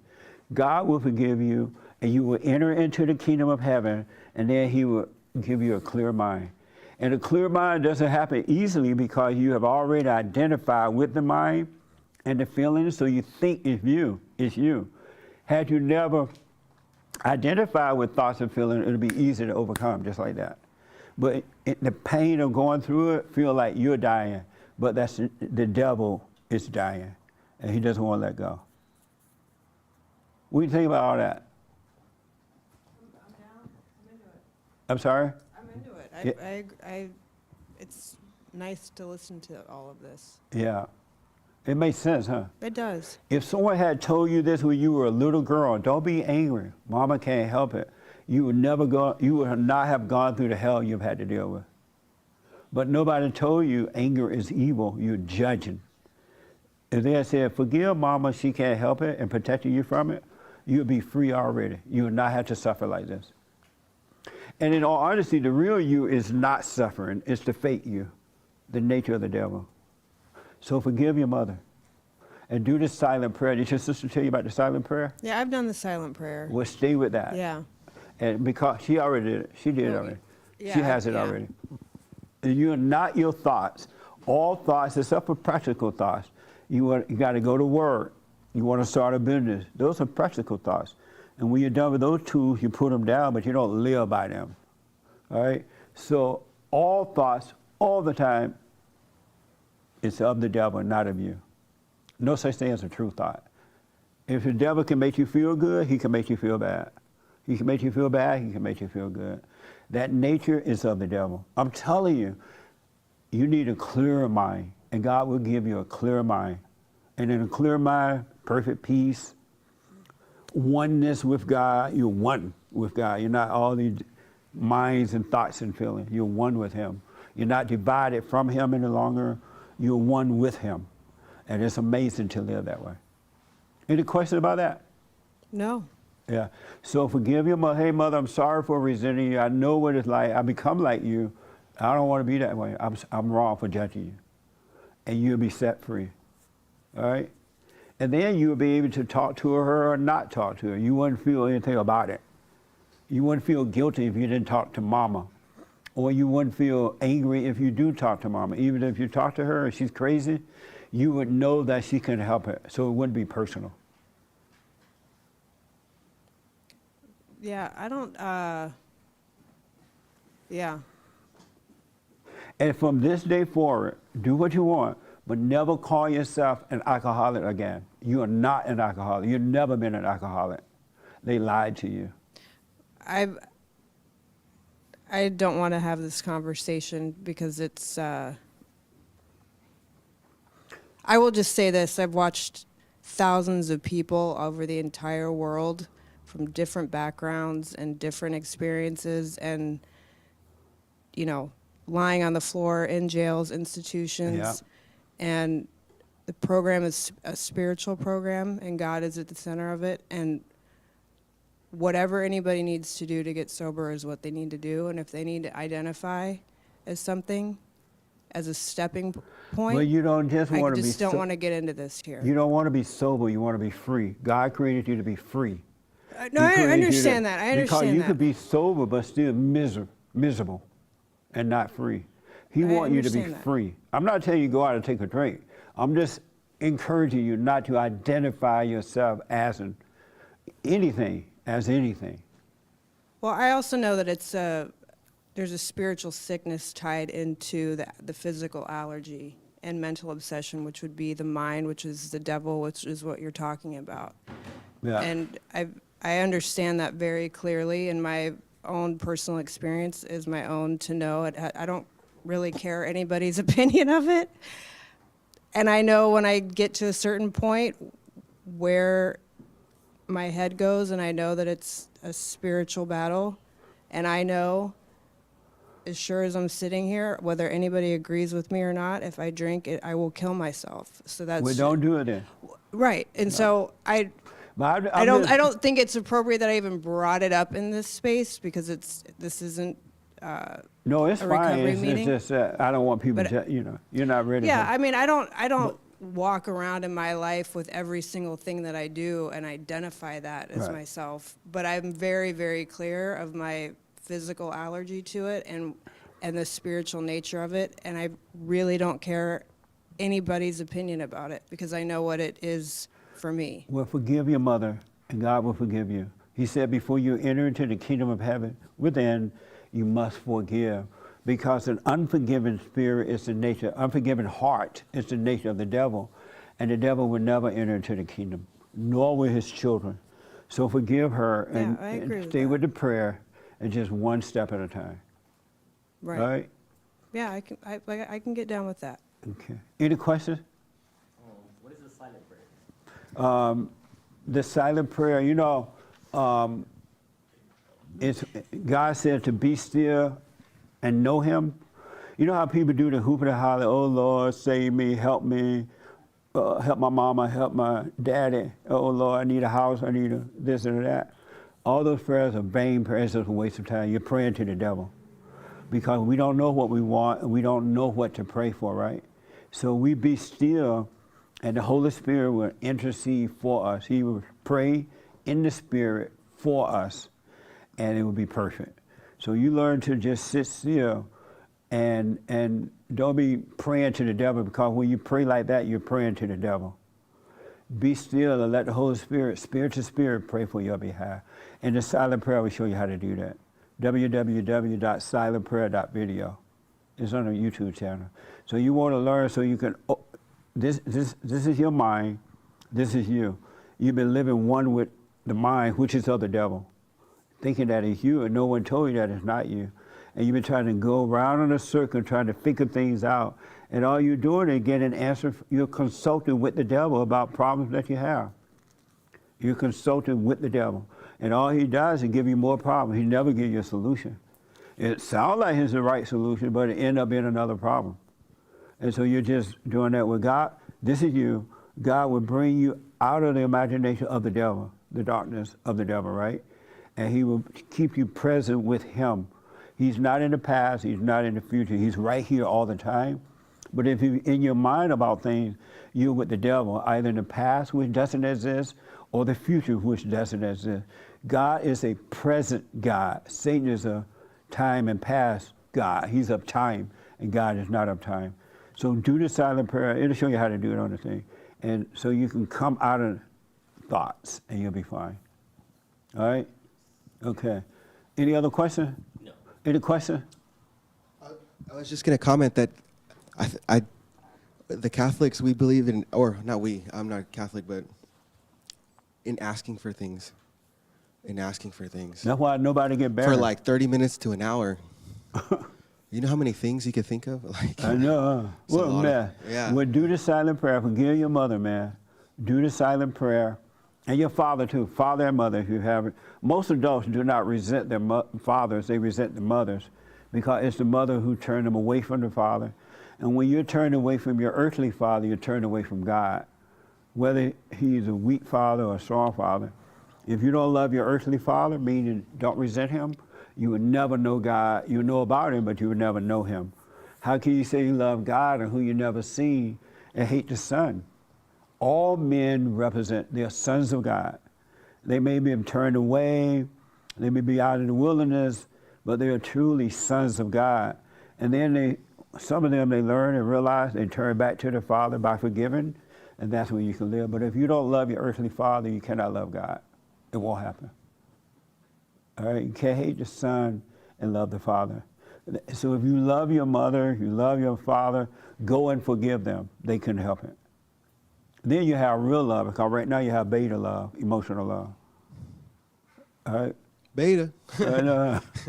So let me do this. Read those scriptures for me. I got to give out the... It's so amazing to have a clear mind. Sanity is a clear mind. It really is. Just simple as that. You're in the light, so naturally the mind will be clear because you can see. All right? Read those scriptures that we used Thursday on Bible Thumping Thursday. Yeah, here's some scriptures on the Bible warning of the evil of thoughts. 2 Corinthians 10, verse 5. Cast down imaginations and every high thing that exalted itself against the knowledge of God, and bringing into captivity every thought to the obedience of Christ. Can y'all hear Nick? Okay. Romans 12:2. Do not conform to the pattern of this world, but be transformed by the renewing of your mind. Amazing. And one more here. Proverbs 4:23. Be cautious about what you think. Your thoughts run your life. Don't use your mouth to tell lies. Don't ever say things that are not true. Amazing. Isn't that mind-blowing? All thoughts are all lies all the time. Thoughts are dark, and they're wicked, and they're emotional, and they're evil. So stop identifying with thoughts. You're not your thoughts. You don't create thoughts. They're not from God. Your mind cannot conceive God at all. So don't even try. He's nothing like what you imagine that he is. He's nothing like what you think that he is, because all thoughts are from the devil. And the devil lies. All right? So a brand new biblical question for this week. Brand new. Why do you get involved with your problems? Why do you get involved with your own problems? Why do you get involved? Why do you get involved with your own problems? Because they won't let me. They won't let me forget about them. They won't let you forget about them? That's why you get involved with your own problems? Not that I want to, but it seems But like you get involved because they won't let you forget about them? Yeah. All right. Why do you get involved with your own problems? I don't get involved with my own problems anymore. However, before coming into this knowledge, I got involved with my problems because I thought that I could find a resolution for them. Amazing. That's the biblical question for this week. Why do you get involved with your own problems? Amazing, huh? One last person want to respond to that in the red shirt there, yeah. Why do you get involved with your own problems? Gosh, you ask the hardest questions. Why?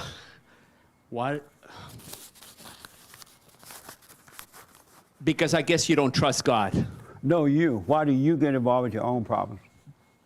Because I guess I do not trust God completely. Okay. If you trusted God, you would let go of your problems and not be so overthinking or over anger or over emotional. All right. Well, suffer until you're ready to do the silent prayer. Okay. So that's the biblical question. Why do you get involved with your own problems? All right. And there are a lot more I can say about that, but we'll hold it for a week. And if the Lord is willing, we'll deal with it next Sunday. I hope that this was helpful today. And I want to encourage you to become your own man, your own woman. No matter what else anyone else think about it, what they say about it, let them do what they want. You can't do anything about their lives that you cannot do anything about your life. So I want to encourage you this year to work on being aware.